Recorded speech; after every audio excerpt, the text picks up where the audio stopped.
The great hall of the Astraeus Prime space station shimmered under soft blue-white light. It wasn't built by human hands. It was older than Earth's oldest cities, carved from asteroid rock and woven with alien alloys that hummed faintly when ships docked nearby. Inside, delegates from over 200 worlds sat in tiered rings, their forms as varied as the stars they came from. Some floated in nutrient-filled bubbles, others perched on mechanical limbs, a few simply hovered, cloaked in shifting light. And among them, alone in a simple gray suit with a small earth pin on the lapel, sat the human representative. She wasn't a general. She wasn't even a politician in the usual sense. Back on Earth, she'd spent years studying how different species communicate, how a flicker of bioluminescence, a shift in pheromones, or even silence could carry meaning across the void. That's why EarthGov sent her here, not to argue but to listen. And to warn.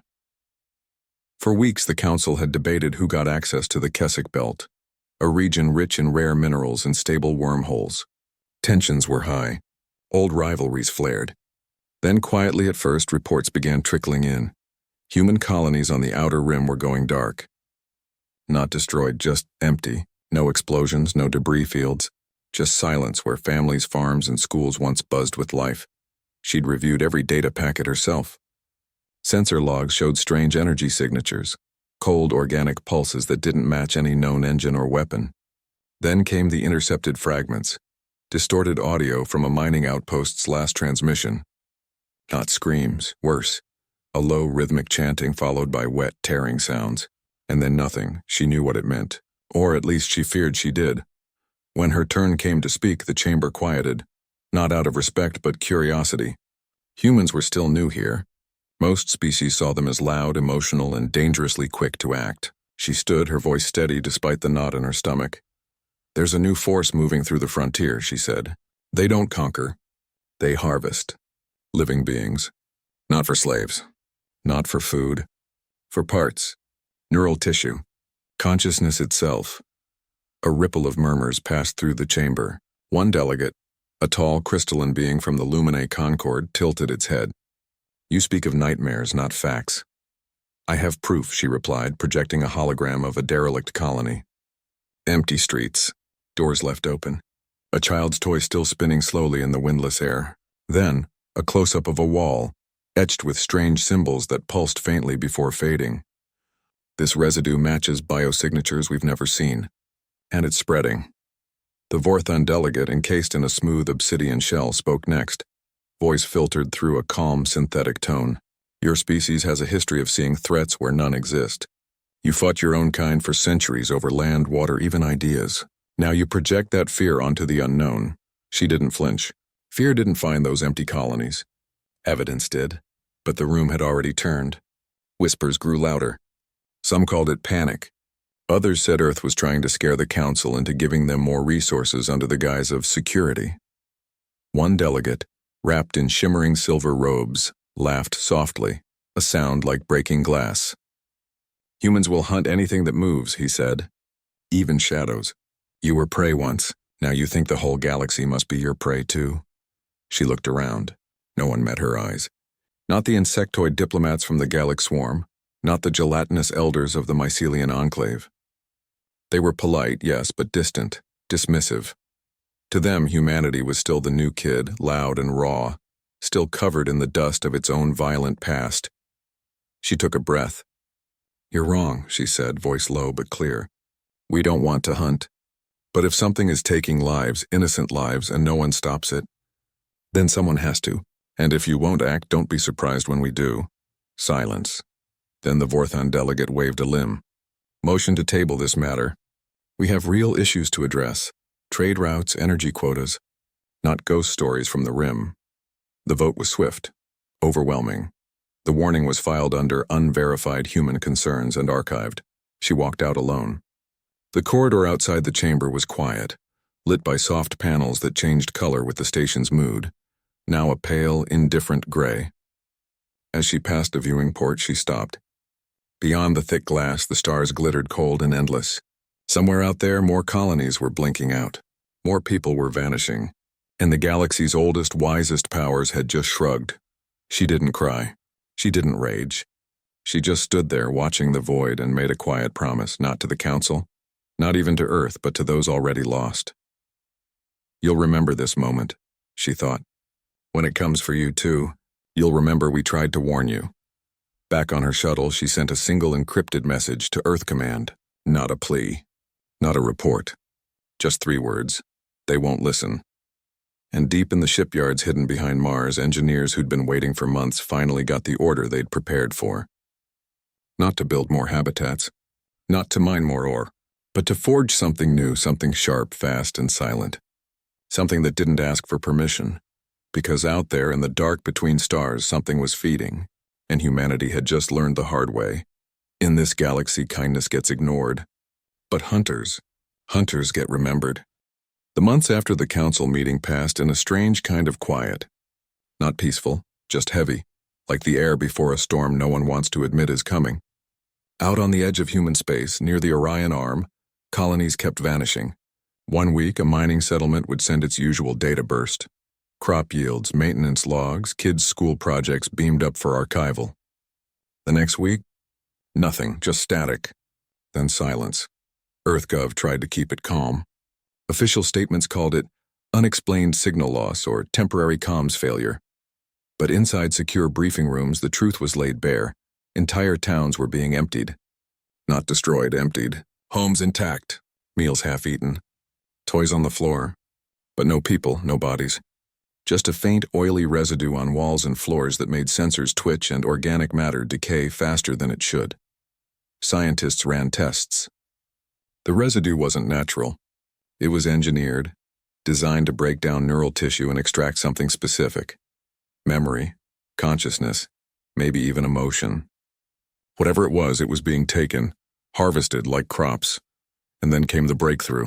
A deep-range scout ship, damaged but alive, limped back from the Keswick fringe with something no one expected. A data core ripped from a wrecked alien vessel. Inside they found logs, not in any known language but in patterns of light and chemical pulses. Human AI translators trained on years of xenolinguistics research slowly cracked it. The logs described a process: capture, extraction, integration. The beings behind it called themselves the Zharkon. They weren't conquerors, they were collectors. And they saw living minds not as people, but as raw material. The human representative, the same one who'd spoken at the council, now worked from a secure bunker beneath Geneva. She didn't sleep much. Every time she closed her eyes, she saw those empty streets, those open doors. She sent the evidence to the Galaxy Council again. Full sensor logs, biological analysis, even a short audio clip recovered from a child's toy that had recorded the final moments. A soft hum, then a voice whispering, "Don't look," before the feed cut out. This time, the council didn't laugh. But they didn't act either. Instead, they accused humanity of staging the evidence. "Convenient timing," said a Vorthon envoy during a closed session. "Right after your request for military access to the belt was denied. The Luminae, usually gentle, grew cold. Your species has a history of using fear to justify violence," one said. "We will not be drawn into your crusade." But then something changed. A Luminae sanctuary world, peaceful, unarmed, home to elders who'd spent centuries meditating on cosmic harmony, went dark. Not human, not allied with Earth, pure neutral, and yet gone. Just like the colonies. For the first time, panic flickered in the council chambers. Emergency meetings were called. Delegates whispered in corners. But when it came time to vote on a joint response, sanctions, patrols, anything, the old habits returned. "We must follow protocol," insisted the Vorthon. "Unilateral action risks escalation." The Mycelian enclave argued for diplomatic outreach, as if you could negotiate with something that saw your mind as fuel. While the council debated, humanity moved. Deep in the shadow of Mars, hidden inside hollowed-out asteroids, shipyards hummed day and night. No grand announcements, no press tours. Just welders, engineers, and AI technicians working in silence. They weren't building warships, not in the old sense. These vessels were different. Sleek, fast, built for one thing, hunting. Each one carried neural scrambling emitters, bioshielded hulls, and AI cores trained on every scrap of data about the Zharkon. They called the project Retribution, not because they wanted revenge, But because someone had to answer for the silence left behind, back on Earth, families were told to prepare, not for war, officially, but for extended security protocols. Kids practiced emergency drills. Power grids were hardened. But in the quiet hours, people talked. They knew, they'd seen the news. They'd lost neighbors, cousins, friends on the outer colonies. And they'd heard how the galaxy's great powers had turned away. There was no anger, not at first. Just a deep, quiet resolve. If no one else would protect them, they'd protect themselves. And if the Zarkon thought humans were easy prey, they were about to learn a hard lesson. Then came the night everything changed. A Zarkon harvester ship, sleek, black, shaped like a twisted spine, drifted toward a small research outpost near Neptune. It moved silently, confident. No alarms had been raised. No fleets waited. Just scientists and a few security drones. But as it extended its harvesting tendrils, something unexpected happened. From behind Jupiter's moon Callisto, 3 human vessels dropped out of stealth mode. No warning, no hail. Just a burst of focused energy that didn't explode. It unraveled. The pulse hit the harvester's core, not with fire, but with a signal that mimicked the Zarkon's own hive language. Twisted, corrupted. For a split second, the alien ship turned on itself. Tendrils retracted into its own hull. Lights flickered and died. Then it went dark. The human ships didn't celebrate. They scanned the wreckage, recovered data, and vanished back into the void. When the Galaxy Council heard, they were furious. "Unauthorized aggression," cried the Vorthan. "You've broken every treaty." But this time, the human reply was simple. "We stopped a harvester before it could take more lives. You can call it aggression. We call it duty." And for the first time, some in the council hesitated, because the truth was sinking in. While they talked, humanity had acted. While they doubted, humans had protected. And while they hid behind rules, someone had to stand in the dark and say no more. The Zarkon, now aware they'd been seen, began striking back, not just at human worlds, but at anyone near the frontier. A Vorthan supply depot, a Lumini listening post. The message was clear. If you're near humans, you're a target. Panic spread. Refugees fled, and the council, finally shaken, started to wonder if the warning they'd mocked might have been right all along. But it was too late for apologies. The hunters were already in the field, and they weren't stopping. Not until every last shadow was burned away. The strike near Neptune changed everything, and nothing at the same time. To the Galaxy Council, it was an act of reckless aggression. To humanity, it was the first real breath they'd taken in over a year. But there was no time to celebrate. No victory parades, no speeches, just a quiet nod between crews, a shared look that said, "We're not helpless anymore." Within weeks, more hunter ships slipped out of hidden docks. They didn't fly flags. They didn't broadcast IDs. They moved like ghosts through the dark, guided by patterns, not plans. Wherever the Zarkon left traces, a strange energy echo, a faint bioresidue on a drifting satellite, the hunters followed. And when they found their target, they didn't waste words. They hit fast, hit hard, and vanished before the enemy could react. The first major operation happened in the Helios Drift, a cluster of abandoned mining stations floating between star systems. Intel suggested a Zarkon processing node was hidden there, turning living minds into raw data for their hive network. 3 human hunter vessels entered the zone under total stealth. No comms, no lights, just cold metal and colder purpose. What happened next wasn't shown on any official feed, but rumors spread fast among spacers. The hunters didn't just destroy the node, they turned the Zarkon's own tech against them. Using captured signal patterns, they sent a corrupted command through the hive link. For a few terrifying minutes, the Zarkon drones began harvesting each other. By the time the station went dark, there was nothing left but twisted metal and silence. When the footage, grainy, classified but real, finally reached the Galaxy Council, the reaction was chaos. Some delegates demanded immediate sanctions against Earth. Others sat in stunned silence. The Lumini elder, who'd once called human warnings paranoia, now stared at the screen, trembling. "They didn't just fight," she whispered. "They understood the enemy better than we ever tried to." But the Council still refused to act as one.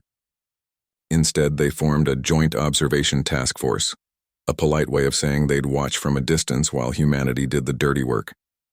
They even insisted human ships stay out of command roles. Your methods are too extreme, they said. We must maintain moral clarity. Meanwhile, back on Earth, people weren't thinking about morality debates. They were thinking about their neighbors, about the families who'd lost loved ones to the silence, about the kids who now slept with lights on, scared the dark would take them too. And when news of the Helios strike leaked, not through official channels but through freighter pilots and deep space comms, the mood shifted. Not to fear, to pride. Not blind pride, but the kind that comes from seeing your own stand up when no one else would. Then came the survivors. A rescue team, following a faint distress ping near the ruins of a human colony, found something no one expected. Living people. Not many, just a handful, hidden in a sealed bunker deep underground. They were weak, malnourished, some with strange implants still embedded in their necks, but they were alive, and they had stories. One woman, barely able to speak, described how the Jarkon didn't kill quickly. They kept people conscious during extraction, feeding their fear and pain into the hive mind like fuel. Another man showed scars where neural filaments had been ripped out, left behind when the harvester ship was suddenly disabled by a human pulse wave. When these survivors were brought before the Galaxy Council broadcast, live across 100 worlds, the room fell dead silent. No one argued. No one accused. They just listened as broken voices described what it felt like to be treated not as a person, but as a resource. That night, the human representative stood before the council again.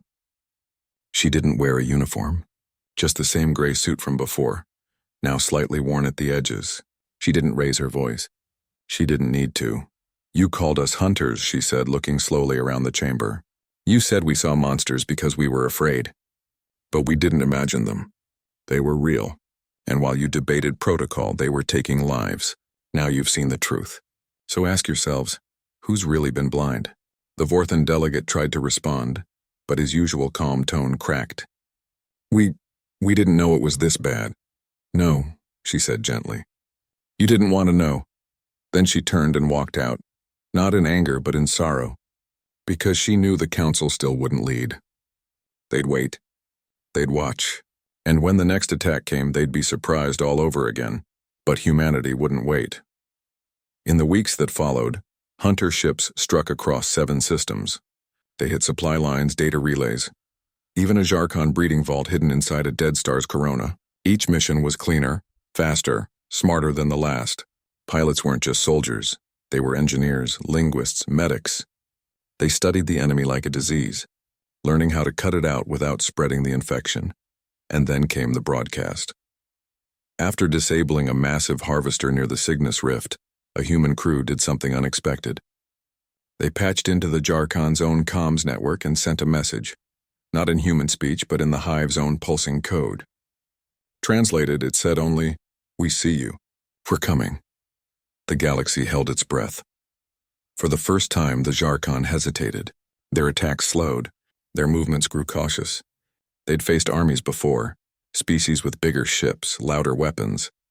But they'd never faced hunters who understood their language, their weaknesses, their very nature. And they'd certainly never faced a species that refused to forget the lost.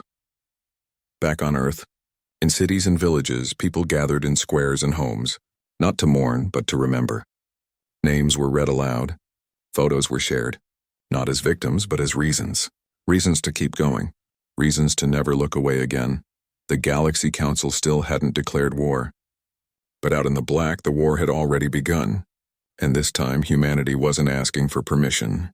They were answering a call, one that had been ignored for too long. Because when the universe stays silent in the face of evil, someone has to speak. And if no one else will, then hunters will. The war didn't roar, it crept. One system at a time, the Jarkon pulled back, their once confident movements now twitchy, uncertain. But they weren't retreating. They were regrouping. And when they struck again, it wasn't at human outposts. It was at the heart of the Galaxy Council itself. A Vorthan supply hub, floating peacefully near a quiet nebula, was hit without warning. Not destroyed, but harvested. Thousands of workers, diplomats, even children visiting on school tours. Gone. Only empty corridors and that same oily residue remained. Then came a Lumini listening post, then a mycelium data archive. Each attack was precise, brutal, and clearly meant to send a message. You stood by while they hunted us. Now you're part of the hunt too. Panic spread faster than any fleet could move. Refugees poured into neutral zones. Trade routes shut down. And for the first time, the Council's polished unity cracked wide open. The Vorthon, once so calm and procedural, demanded immediate military action. The Luminae, shaken to their core, stopped talking about peace and started asking how to build shields. Even the Mycelian Enclave, who'd spent centuries avoiding conflict, quietly activated their dormant defense drones. But when they finally voted to form a real coalition fleet, they made one thing clear: humans would not lead it. Your tactics are effective, admitted a Vorthon envoy, but too personal. We need discipline, strategy, not vengeance. So the Council built their fleet the way they always did, by committee. Ships from a dozen species, each with different weapons, different languages, different rules of engagement. Orders had to be translated, debated, approved. What should have taken hours took days. What should have been a single strike became a symphony of delays. Meanwhile, the human hunters kept moving. No meetings, no votes, just action. While the coalition fleet was still arguing over fuel allocations near the Helios Gate, a lone human frigate, small, scarred, barely holding together, slipped past enemy lines and found the Zarkon's greatest secret, the Weave Core. Hidden inside a dying star's magnetic field, the core wasn't a weapon. It was the brain of the entire hive. Every harvested mind, every stolen memory, every drop of fear, it all fed into this pulsing, living network. Destroy it and the Zarkon wouldn't just lose coordination. They'd lose themselves. The frigate's crew knew they wouldn't survive. The core was guarded by layers of bioshielded drones and energy webs that shredded normal ships on contact. But they had one advantage: they understood the enemy's language. Not just words, but rhythm, pattern, weakness. They didn't fire missiles. They sent a signal, a perfect mimicry of the hive's own command pulse, but laced with a neural virus built from data recovered from survivors. For a few precious seconds, the defenses hesitated, confused. That was all they needed. The frigate dove straight into the core. What happened next lit up sensors across 3 star systems. Not an explosion, but a collapse. The Weave Core imploded, taking the hive mind with it. Across the galaxy, Zarkon ships froze mid-flight. Harvesters dropped from the sky like dead birds. The humming that had haunted empty colonies stopped. Silence.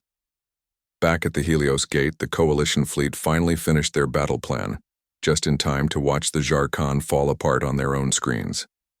No cheers, just stunned disbelief. One Lumini delegate whispered, "They did it?" Alone. The human representative watched the feed from Earth. No smile, no triumph, just a deep, tired sadness. She knew what that frigate's sacrifice meant. Those weren't just soldiers. They were teachers, artists, parents. People who chose to fly into hell so others wouldn't have to. When the Council called an emergency session, the tone had changed. No more lectures about extreme methods. No more talk of sanctions. Instead, a Vorthon elder stood and said, voice unsteady, "We owe you everything." She didn't accept the thanks. "Don't thank us," she said. "Learn from us. Next time, don't wait for the bodies to pile up before you believe the warning." In the weeks that followed, the coalition fleet finally moved, but not to fight. To clean up, to rescue, to recover what was left. And everywhere they went, they found human hunters already there, securing zones, treating survivors, quietly vanishing once the job was done. People across the galaxy began to see humanity differently. Not as loud, emotional newcomers, but as the ones who stood in the dark when everyone else looked away. Freighters started flying small Earth flags beside their own. Refugees whispered stories of hunter ships appearing like angels in the night, driving off raiders with silent precision. But on Earth, there was no celebration. Just quiet remembrance. Memorials weren't built for victories, but for the lost. For the colonies that never got their warning in time. For the frigate that flew into a star and never came back. And in hidden shipyards, work didn't stop. New hunter vessels were already being prepped, not for this war, but for the next. Because the lesson had been learned the hard way. The galaxy is vast, and darkness always finds a way back. The Council offered humanity a permanent seat at the high table. Full membership. Equal voice. But the reply was simple. We'll speak when there's something worth saying, because hunters don't sit at tables. They watch from the edge. They listen in the Silence. And they move when the rest of the world is still, deciding what to do. The war wasn't over, not really. But the tide had turned. And this time, it turned because someone refused to wait for permission to do what was right. The final push didn't come with fanfare or grand speeches. It came in the dead of space where sound doesn't travel and heroes don't get monuments. The Jarkon were broken, yes, their hive mind shattered, their coordination gone, but they weren't finished. What remained was something even more dangerous, desperation. Scattered, leaderless, and furious, the last of their forces retreated to their throne world, Xylos Prime, a planet wrapped in storms of bioelectric fog and crawling with half-mad drones, still obeying echoes of old commands. The Galaxy Council called a summit. Again. They wanted a measured, unified assault. They drew up plans that spanned weeks, blockades, psychological operations, even attempts to negotiate with what was left of the hive. But the human hunters knew better. Time wasn't on their side. Every hour they waited, more survivors on occupied worlds suffered. Every delay gave the Jarkon time to rebuild, to adapt, to vanish into the void and return another day. So while the coalition fleet gathered at the edge of the system, running drills, translating orders, calibrating shared comms, the hunters moved. They didn't ask for permission. They didn't file flight plans. Under cover of a solar flare, a small strike group, just 5 ships all scarred from earlier battles, slipped through the outer defenses of Xylos Prime. Their mission wasn't to conquer. It was to end it, permanently. What happened on that planet wasn't pretty. It wasn't clean. The hunters fought through forests of living metal, past towers that pulsed like hearts, through tunnels lined with the preserved minds of thousands, still whispering, still screaming in silent loops. But they didn't flinch. They'd seen too much already. They knew what waited if they failed. At the planet's core lay the last remnant of the weave, a pulsing, wounded thing, trying to stitch itself back together. The hunters didn't bomb it from orbit. They went in, on foot, through darkness that clung like oil, and when they reached the chamber, they didn't hesitate. They activated charges laced with the same neural scrambling virus that had broken the hive before. Only this time, it was mixed with something new. Biotoxins engineered from the very residue the Jarkon left behind. A poison made from their own evil. The explosion didn't light up the sky. It silenced it. The planet's storms stilled. The towers collapsed. And across the galaxy, every last Jarkon drone simply stopped, not destroyed, just empty. Like puppets with their strings cut. When the coalition fleet finally arrived days later, they found only ruins and silence. And standing amid the wreckage covered in dust and exhaustion were the hunters. No cheers, no flags, just tired eyes and a job done. Back on Astraeus Prime, the council held a ceremony. Medals were offered. Honors declared. Full membership for Earth with voting rights, trade privileges, even a permanent seat on the High Chamber. The human representative stood before them one last time. She wore no uniform, no decorations, just the same simple clothes she'd worn since the beginning. You called us hunters, she said, her voice quiet but clear in the vast hall. You said we were driven by fear, by anger, by our violent past. But you were wrong. We didn't hunt because we wanted to. We hunted because no one else would. Because while you debated, people were disappearing. While you waited for proof, children were being taken. She paused, looking not at the delegates but at the stars beyond the viewing ports. You offered us a seat at your table, she continued. But tables are for talking. And we've learned the hard way. Some threats don't wait for speeches. Some evils don't care about your protocols. Then she turned to leave. Earth thanks you for your offer, she said over her shoulder. But we'll keep our own watch. And with that, humanity walked away. Not in anger, but in clarity. They didn't need approval. They didn't need praise. They just needed to know they'd done what was right. In the months that followed, human ships vanished from official fleet logs. No more appearances at council meetings. No more joint operations. But out in the frontier, spacers still told stories of signals going dark near abandoned colonies, only to flicker back to life hours later. Of raiders chasing refugee ships, only to suddenly veer off course as if something unseen had scared them away. Of faint encrypted bursts on old emergency channels that said only, "Safe now. Keep moving." The galaxy pretended not to notice, but everyone knew. The hunters were still out there. On Earth, life slowly returned to something like normal. Kids played in parks again. Farmers planted crops without checking the sky every hour. But in schools, in homes, in quiet moments, people remembered. They told the story not as a warning, but as a promise that someone would always stand between the innocent and the dark. The Galaxy Council never forgot what happened. They rebuilt their protocols, added new emergency clauses, even created a rapid response directive inspired by human tactics. But they also learned a deeper truth. Wisdom isn't just in age or tradition. Sometimes it's in the ones who act when others hesitate. Years later, a young delegate from a newly joined species asked an old Luminae elder why humanity left. The elder didn't answer right away. Instead, they pointed to a quiet corner of the station where a small unmarked human shuttle had once docked during the war. They didn't leave because they were angry, the elder said softly. They left because they knew the real work doesn't happen in halls like this. It happens in the silence between stars, where no one is watching but someone has to care. And so humanity stayed on the edge, not as outcasts but as guardians, not waiting for the galaxy to catch up, just watching, listening, ready.